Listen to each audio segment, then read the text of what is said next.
रात का समय था। घना कोहरा चारों तरफ फैला हुआ था। स्टेशन पर बस एक हल्की सी लाइट टिमटिमा रही थी और दूर दूर तक कोई नजर नहीं आ रहा था। विशाल, जो अपने शहर लौटने के लिए ट्रेन पकड़ने आया था, स्टेशन पर अकेला खड़ा था। उसने अपनी घड़ी देखी। रात के 12 बजने वाले थे। ट्रेन अभी तक नहीं आई थी। अचानक स्टेशन पर लगे पुराने स्पीकर से एक आवाज गूंजती है, हैदराबाद जाने वाली एक्सप्रेस 2 घंटे लेट है। विशाल को थोड़ा अजीब लगा। उसने अपनी जेब से फोन निकाला और अपने दोस्त अमित को कॉल किया। भाई, ट्रेन लेट है 2 घंटे। इस वीरान स्टेशन पर अकेला खड़ा हूं, कुछ अजीब लग रहा है। अमित ने हंसते हुए कहा, डर मत यार, कोई भूत वूत नहीं है वहां। वैसे भी इतनी रात को स्टेशन सुनसान ही होते हैं। विशाल ने सिर हिलाया और एक बेंच पर बैठ गया। तभी उसने देखा कि प्लेटफॉर्म पर एक और शख्स खड़ा था। वह लंबा, दुबला पतला और सफेद कपड़े पहने हुए था, लेकिन उसका चेहरा धुंध में छिपा हुआ था। विशाल ने उसकी ओर देखा और सहजता से पूछा, भाई, आप भी इसी ट्रेन का इंतजार कर रहे हैं? उस आदमी ने धीरे से गर्दन घुमाई और अपनी गहरी, खोखली आंखों से विशाल की तरफ देखा। तुमने ट्रेन का टिकट लिया है? उस आदमी ने बेहद ठंडी आवाज में पूछा। विशाल को उसके लहजे में कुछ अजीब सा महसूस हुआ। हाँ, मैंने टिकट लिया है।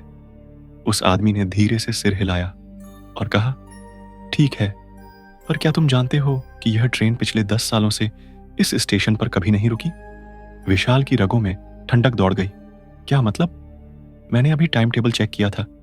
ट्रेन तो हर दिन यहां रुकती है। वह आदमी मुस्कुराया, लेकिन उसकी मुस्कान में कुछ डरावना था। हर दिन? सच में? तुमने आज तक किसी को यहां से ट्रेन पकड़ते देखा है? विशाल ने चारों तरफ नजर दौड़ाई। स्टेशन पर वह अकेला था। वह आदमी भी अब गायब हो चुका था। तभी स्टेशन के दूसरे छोर से एक हल्की हल्की सीटी की आवाज आई। दूर से एक ट्रेन आती दिखी। धीरे धीरे स्टेशन पर रुकी। इसमें कोई रोशनी नहीं थी। खिड़कियां काली और बंद थीं। विशाल धीरे धीरे आगे बढ़ा और दरवाजे के पास पहुंचा। जैसे ही उसने अंदर झांकने की कोशिश की, एक ठंडी हवा का झोंका उसके चेहरे से टकराया।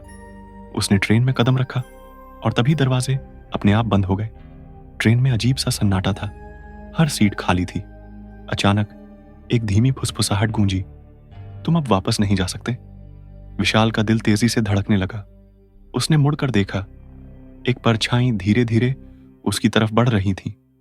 उसकी आंखें चमक रही थीं और वह धीरे धीरे बोल रही थी, तुमने इस ट्रेन का टिकट लिया था ना, अब सफर पूरा करना होगा। विशाल चिल्लाया, लेकिन उसकी आवाज ट्रेन के अंदर ही गुम हो गई। ट्रेन अपनी पूरी रफ्तार में दौड़ पड़ी और धीरे धीरे कोहरे में गुम हो गई। विशाल ने घबराकर खिड़की से बाहर देखने की कोशिश की, लेकिन बाहर कुछ भी दिखाई नहीं दे रहा था, बस घना कोहरा और अंधेरा। अचानक उसे महसूस हुआ कि ट्रेन की सीटें अब खाली नहीं थीं।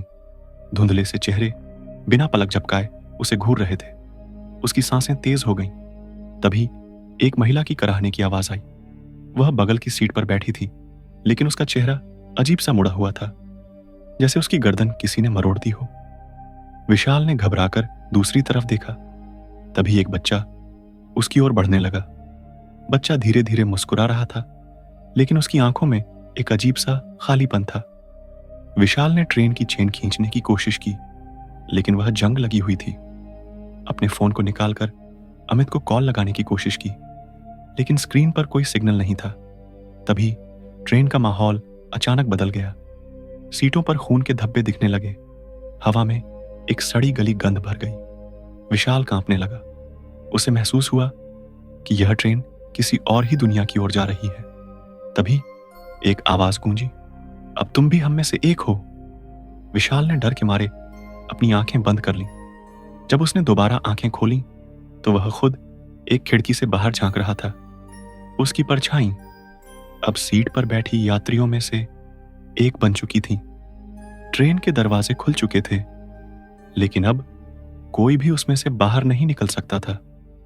विशाल की आत्मा अब हमेशा के लिए इस भूतिया ट्रेन की यात्री बन चुकी थी।